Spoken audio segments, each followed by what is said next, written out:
ഇപ്പോൾ നമ്മളുള്ളത് കൊട്ടാരക്കരയിൽ ഇലക്ട്രിക് വെഹിക്കിൾ ചാർജിങ് സ്റ്റേഷനിലാണ് KSEBയുടെ. അപ്പോൾ ഇവിടെ കാർ ചെയ്യാം, സ്കൂട്ടർ ചെയ്യാം, എല്ലാം തന്നെ ചെയ്യാം.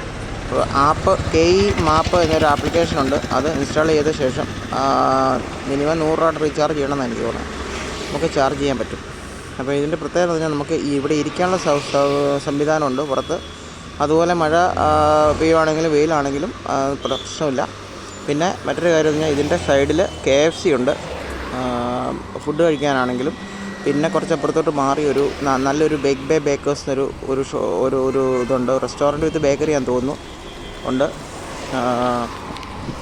ഓക്കെ. പിന്നെ അപ്പുറത്തോട്ട് പോയാൽ താവളം റെസ്റ്റോറൻറ്റ്, ലക്ഷ്മി ബേക്കേഴ്സും ഉണ്ട്.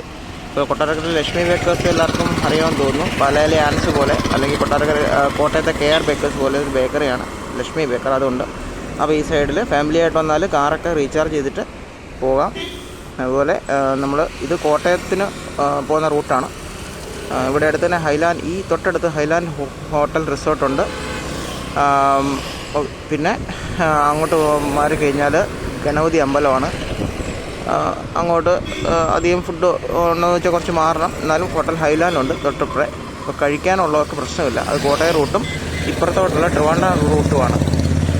അപ്പം ട്രിവാൻഡ്രം റൂട്ടിലാണ് ഫുഡൊക്കെ ഉള്ളത്. അതുകൊണ്ട് ചാർജ് ചെയ്യേണ്ടവർ കൊല്ലത്തുനിന്ന് വരുന്നവരും, അത് കൊല്ലം റൂട്ടാണ്, ട്രിവാൻഡ്രം അല്ല, കൊല്ലം റൂട്ട്. അപ്പോൾ കൊല്ലത്തുനിന്ന് വരുന്ന ആൾക്കാർ ആണെങ്കിൽ ഇവിടെ ചാർജ് ചെയ്യാം. ട്രിവാൻഡ്രത്ത് നിന്ന് വരുന്ന ആൾക്കാരാണെങ്കിൽ കൊല്ലം റൂട്ട് ചോദിച്ചാൽ മതി. കൊട്ടാരക്കര വന്നിട്ട് അവിടെ ചാർജ് ചെയ്യാൻ പറ്റും. ഫുഡ് കഴിക്കാൻ സംവിധാനമുണ്ട്, എല്ലാം ഉണ്ട്. കൊട്ടാരക്കരയിലെ ഏക ഒരു ചാർജിങ് സ്റ്റേഷനാണിത് കേട്ടോ. ഓക്കെ.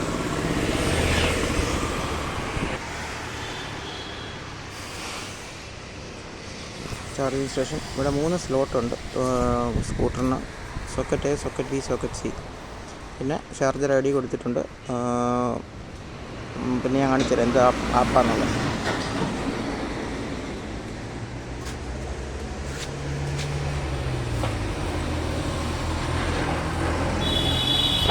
അപ്പോൾ ഈ മാപ്പ് ഉണ്ടോ, ഈ KE മാപ്പിന് ആപ്ലിക്കേഷൻ ഡൗൺലോഡ് ചെയ്താൽ മതി, ചാർജ് ചെയ്യാൻ പറ്റും. രണ്ടെണ്ണമുണ്ട്. അപ്പോൾ നല്ല രീതിയിൽ നമുക്കിവിടെ ഇരിക്കാം. അത് അപ്പുറേ കാണുന്ന KFC.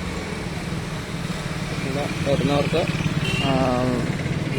അത്യാവശ്യം റെസ്റ്റ് ചെയ്യാനുള്ള സംവിധാനങ്ങളെല്ലാം ഈ തൊട്ടടുത്ത് തന്നെ ഉണ്ട് കേട്ടോ. അതുകൊണ്ടൊന്നും പേടിക്കേണ്ട. 1-2 മണിക്കൂർ ഫുഡ് കഴിച്ചിട്ട് അതൊക്കെ പോയാൽ മതിയാവും.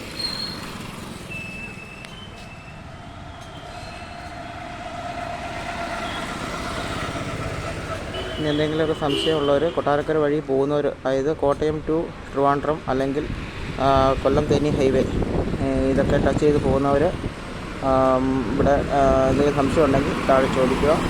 എന്നെ കൊണ്ടാവുന്ന കാര്യങ്ങൾ ഞാൻ പറഞ്ഞുതരാം.